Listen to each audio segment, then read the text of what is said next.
के atomic structure की तरफ एक नजर डालते हैं। सिलिकॉन एटम के आउटर मोस्ट शेल में 4 इलेक्ट्रॉन्स होते हैं और ये चारों इलेक्ट्रॉन अपने इर्द गिर्द मौजूद दूसरे सिलिकॉन एटम्स के साथ बॉन्ड बना लेते हैं, जिससे सिलिकॉन क्रिस्टल बन जाता है। कंडक्टिविटी या करंट के फ्लो के लिए फ्री इलेक्ट्रॉन्स की जरूरत होती है, इसीलिए सिलिकॉन एक अच्छा कंडक्टर नहीं कहलाता। तो सिलिकॉन में कंडक्टिविटी बढ़ाने के लिए इसको किसी ऐसे एलिमेंट से डोप किया जाता है जिसके वैलेंस शेल में एक इलेक्ट्रॉन ज्यादा हो। फॉर एग्जाम्पल फास्फोरस, जिसके आउटर शेल में 5 इलेक्ट्रॉन्स होते हैं और इसे एन टाइप डोपिंग कहते हैं।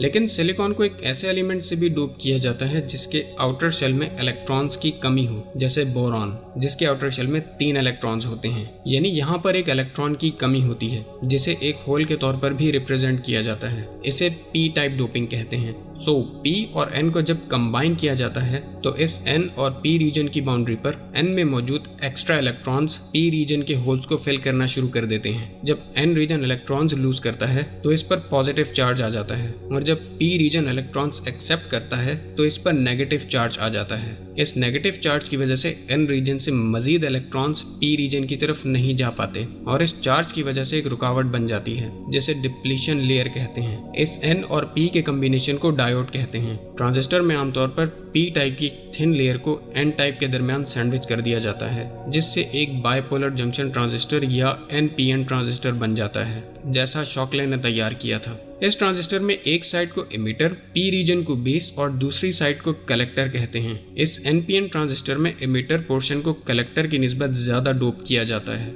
अब अगर इसको एक बैटरी से कनेक्ट कर दिया जाए तो बैटरी के पॉजिटिव टर्मिनल की वजह से कलेक्टर में इलेक्ट्रॉन्स इसकी तरफ फ्लो करेंगे और नेगेटिव टर्मिनल की वजह से इमिटर के इलेक्ट्रॉन्स रिपेल होकर पी रीजन की तरफ जाते हैं। लेकिन पी रीजन पर डिप्लीशन लेयर की वजह से नेगेटिव चार्ज है, इस वजह से इलेक्ट्रॉन्स फ्लो नहीं कर पाएंगे और ट्रांजिस्टर एक तरह से ऑफ स्टेट में ही रहेगा, चाहे बैटरी के टर्मिनल्स को तब्दील भी कर दिया जाए। ट्रांजिस्टर में असल मैजिक तब शुरू होता है जब इसमें एक और छोटी बैटरी का इजाफा कर दिया जाए, इसके नेगेटिव को इमिटर से जबकि पॉजिटिव को बेस से कनेक्ट कर दिया जाए। इस पॉजिटिव चार्ज की वजह से पी टाइप में मौजूद कुछ इलेक्ट्रॉन्स इस पॉजिटिव टर्मिनल की तरफ फ्लो करना शुरू कर देते हैं, जिससे पी रीजन में होल्स बढ़ जाते हैं और साथ ही इमिटर में हैवी डोपिंग और नेगेटिव टर्मिनल की वजह से इलेक्ट्रॉन्स इस बारीक डिप्लीशन लेयर को पुश करके बेस में दाखिल होना शुरू हो जाते हैं, जिसे डिफ्यूजन का प्रोसेस कहते हैं, जिससे बेस और इमिटर में इलेक्ट्रॉन्स का फ्लो स्टार्ट हो जाता है। बेस और इमिटर के दरमियान इस फ्लो को फॉरवर्ड बायसिंग कहते हैं। जैसा मैंने पहले बताया था कि कलेक्टर पर इलेक्ट्रॉन्स लूज करने की वजह से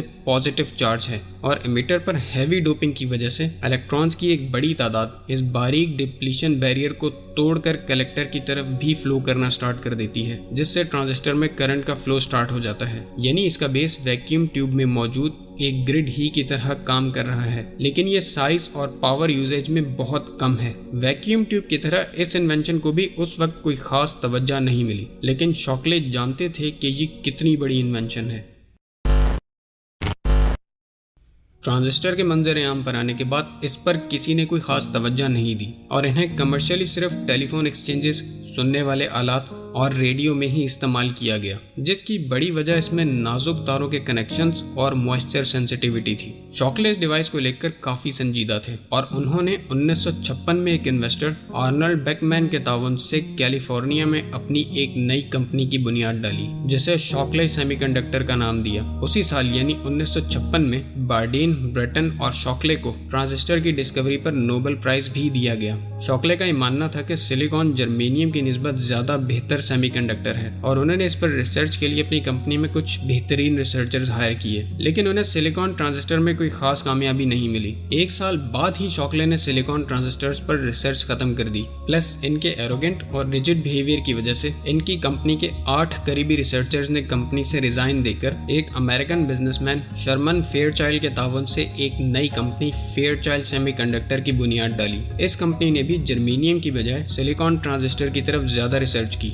और 1958 में इनके पहले मार्केटेड ट्रांजिस्टर ने बहुत शोहरत हासिल की, जो कि B70 बॉम्बर के कंप्यूटर में इस्तेमाल हुआ। फेयरचाइल्ड भी बेसिकली एक ट्रांजिस्टर बनाने की कंपनी थी, लेकिन 1959 में फिजिसिस्ट रॉबर्ट नॉइस ने सिलिकॉन के एक टुकड़े पर 4 ट्रांजिस्टर को कनेक्ट या इंटीग्रेट करके पहला मोनोलिथिक इंटीग्रेटेड सर्किट तैयार कर लिया। इससे मिलता जुलता जर्मेनियम से बना हुआ इंटीग्रेटेड सर्किट 1958 में टेक्सास इंस्ट्रूमेंट के एक इंजीनियर जैक केल्बे ने भी तैयार किया था। लेकिन नॉइस का डिजाइन केल्बे के डिजाइन से ज्यादा बेहतर था, क्योंकि इनकी बनाई हुई आईसी सिलिकॉन बेस्ड थी, जो कि जर्मेनियम की निस्बत ज्यादा स्टेबल थी। इसके अलावा इनकी आईसीज जीन हॉयरोनी की डेवलप करदा प्लानर प्रोसेस के थ्रू बनाई गई थी, जिसमें एक सिलिकॉन वेफर के ऊपर ट्रांजिस्टर्स बनाकर उन्हें आपस में एक मेटल लेयर के थ्रू इंटीग्रेट कर दिया गया। इसीलिए इसे मोनोलिथिक आईसी कहते हैं। जबकि केल्बे की आईसी डिजाइन में इन्हें एक्सटर्नल वायर्स के थ्रू कनेक्ट किया गया था। इस इन्वेंशन के बाद मॉडर्न दौर के प्रोसेसर्स की बुनियाद डल गई। 1960 से 1965 तक फेयरचाइल्ड मार्केट लीडर रही, लेकिन इसके बाद इसका डाउनफॉल स्टार्ट हो गया। रॉबर्ट नॉइस ने अपने एक और पार्टनर गॉर्डन मोर, जो कि शॉकले सेमीकंडक्टर और फेयरचाइल्ड में भी उनके साथ थे, फेयरचाइल्ड छोड़ने का फैसला किया और उनके साथ मिलकर 1968 में एक नई कंपनी की बुनियाद रखी, जिसके लिए उन्होंने इंटीग्रेटेड और इलेक्ट्रॉनिक्स के वर्ड्स को कंबाइन करके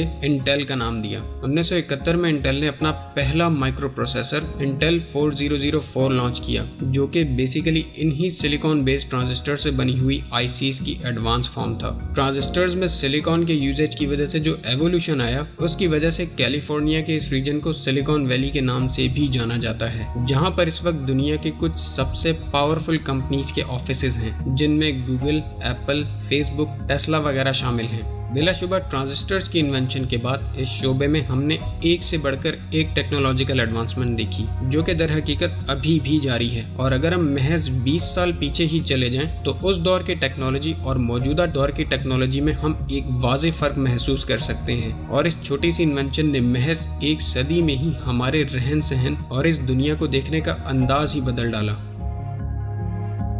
उम्मीद करता हूँ कि आपको आज की ये रैंडम वीडियो पसंद आई होगी, और अगर आप एस्ट्रॉयड्स के बारे में कुछ मज़ेदार फैक्ट्स जानना चाहते हैं तो मेरी ये वीडियो ज़रूर देखें।